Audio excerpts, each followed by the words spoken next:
Hi Gemini, welcome to your quantum reading. This is for Gemini, Sun, Moon, or Rising, and as always, welcome to my cross watchers. Cross watcher, you could be dealing with a Gemini and the message could be for you, so feel free to take it however resonates with you and your situation. Keep in mind that these are general readings, so take whatever applies to you and your situation, and if something doesn't resonate, just go ahead and leave it for someone else.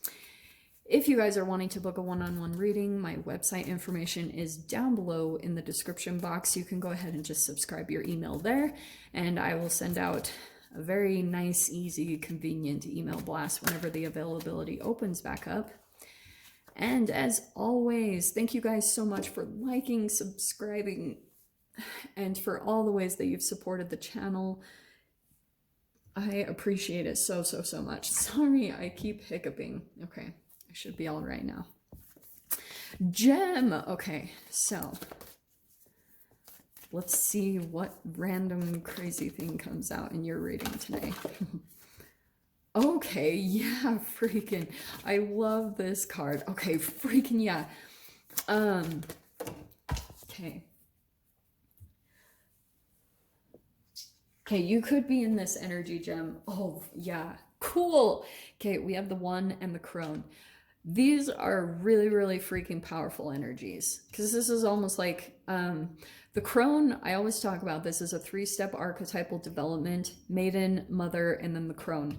The Crone, if you guys have like a connection to blackbirds, oh my god, like I never used to be into all this stuff, and sorry to push the V agenda on you guys, but I swear, once I went vegan, I started having like a connection to animals that I'd never experienced before. Like it was a really different thing. I just had more of an awareness. It just opened me up energetically in some way. That's the quantumness. That's why I'm not saying, like, I'm not trying to push an agenda on you guys. It's just about the quantum reality. And I really do feel like animals especially are highly in tune to you. And if you are like, if you eat them, they won't talk to you. That's what I'm gonna say, because I'm gonna tell you guys. So I'm gonna tell you guys of a quick experience. Blackbirds are highly intelligent. I mean, I think a lot of birds are in general, but blackbirds, I just have a very like special connection with them. Crows, ravens, and any type of blackbird. The way I see them is they have a different type of seeing into quantum worlds. Okay, they can see where your energy is at. So okay, I'm going to tell you guys about this experience I had.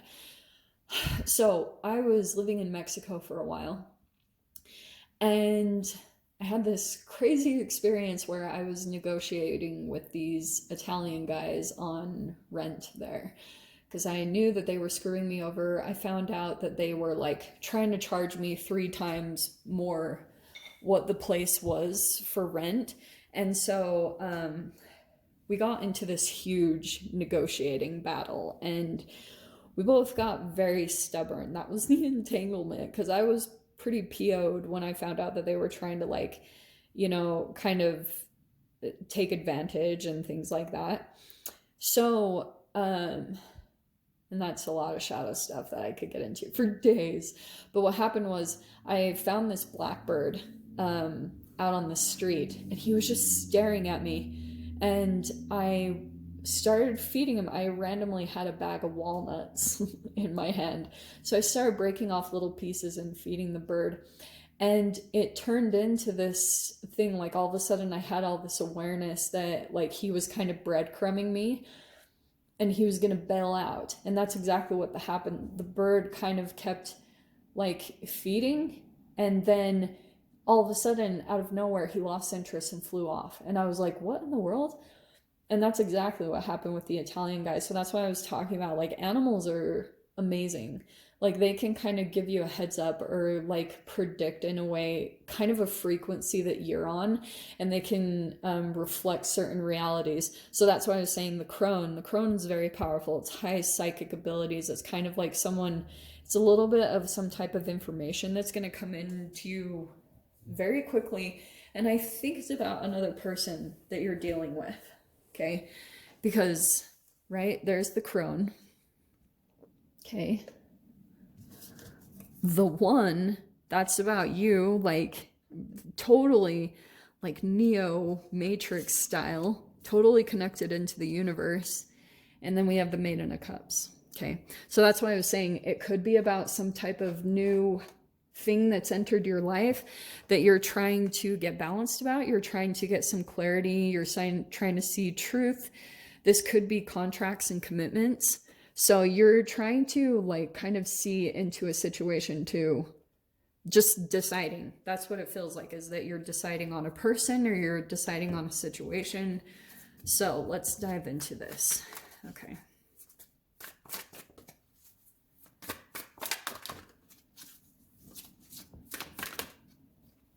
Ooh. Ooh. Okay. Wow. So we have the Tower card and the Three of Cups. What's interesting is what I feel as though you guys might get some type of like high psychic, kind of an undeniable message that's, you won't be able to unsee it, Gem. You're like, the message will be so loud and clear that you won't be able to look away. It'll be like, boom, in your face. Look at this. So I feel like something might change abruptly. The Tower card could just be like an abrupt shift that you go through where it's kind of like you were doing one thing and going one way, and then all of a sudden this information comes in and you're like, boom, like it switches in a different direction. Okay, that's what this Tower feels like. An abrupt change or a swift shift. And all of a sudden I feel like you'll be in this environment, definitely with some other people here. Maybe your soul tribe or a lot of support. Like these will be people, this is just a group or environment of people that I can see that you're going to be connecting with. Okay. I actually really like this. This is interesting. Okay. Six of Cups. It's either that you know these people from the past, like you've known them before, or there's something about them that does feel very deep soulmate, like you feel like you've known them your whole life.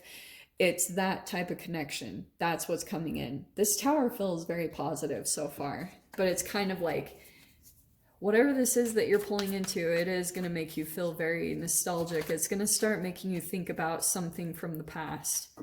Okay, so we have the Five of Swords. Okay, let me see what that is about.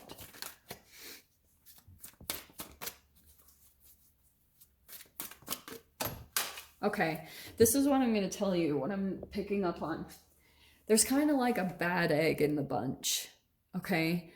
Because this Three of Cups feels like some type of environment, and there's always something, okay, like, honestly, what I'm getting, not to make it sound all bad, but this is how I emphasize certain energies, but it kind of feels like someone here in the environment that's making you consider if you should stay or not, okay? Because I feel as though you have this situation that's opening up, and there's like something about this that does make you feel a lot of love, fulfillment here. But this Five of Swords is kind of saying that there's something here where you get a sense that like it triggers something within you, like probably very reflective of your childhood. Okay, I can just feel that there's something here that will, and that's why I feel like you're still kind of balancing out or deciding if you want to stay in this environment, because something came up here that I think here you are feeling so good. There's people around you that are supportive. You're like where you were meant to be, and almost like this weird thing comes in here. The Five of Swords could be someone that you kind of are sensing is like manipulative in some way, or plays mind games, or is very like the way I've been talking about this lately, especially, it could be someone that you like has, I think I brought this up in your guys' reading last week. It's like a genetic mutation in the, it's like a, I'm not going to say this correctly because I need to brush up on this. It's in like molecular biology where they have like a a genetic mutation in FOXP2, which is, connected to communication in the vocal cords.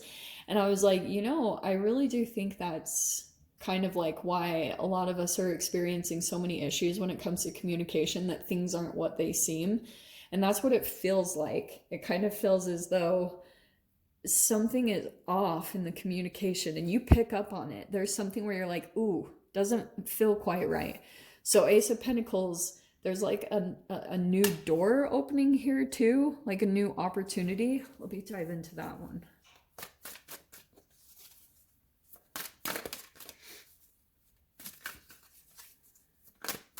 Yeah, wow, yeah. Whew. So I feel like what's going to happen, so we have the 10 of Wands right after it. So there's going to be a new door or opportunity opens here that helps you to release some type of a burden, because it's almost like you have some things that are coming in that feel a little bit like it's a little too hard, or you're having to work too hard for things. So some type of opportunity or something is opening up to make things easier. So whatever this is, that could be a million new things, something new and tangible. Maybe it's a new car, or maybe it's something that's going to lighten the load is coming in here. Okay, because I feel as though, I don't know, also some of you guys could be dealing with a little bit of a process of you're like releasing a burden. Someone is turning into a burden.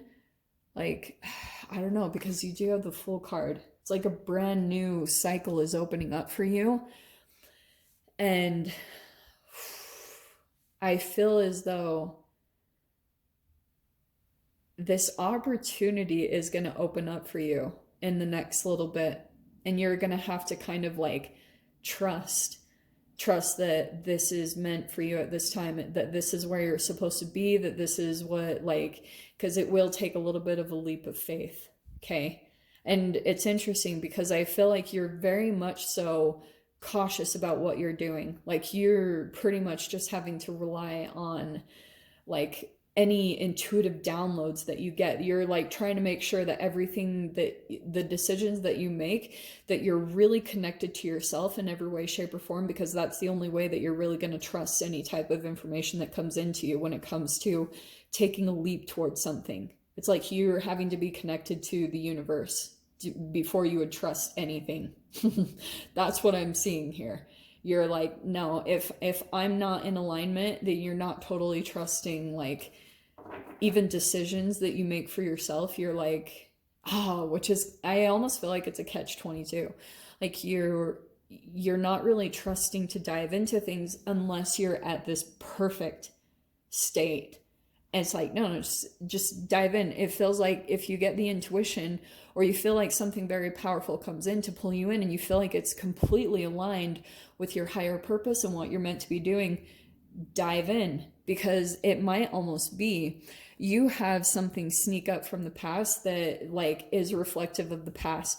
There could be something about someone that said something to you in the past that is still kind of haunting you and making you feel like you're not powerful or something like that, kind of distorting your reality.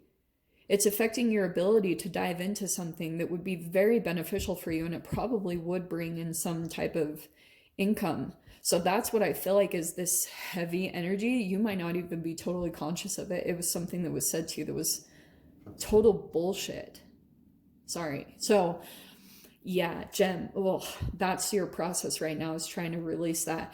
The only way I can say you can do it is writing, journaling, and writing down the opposite of that core foundation that's totally distorted. It's not accurate at all.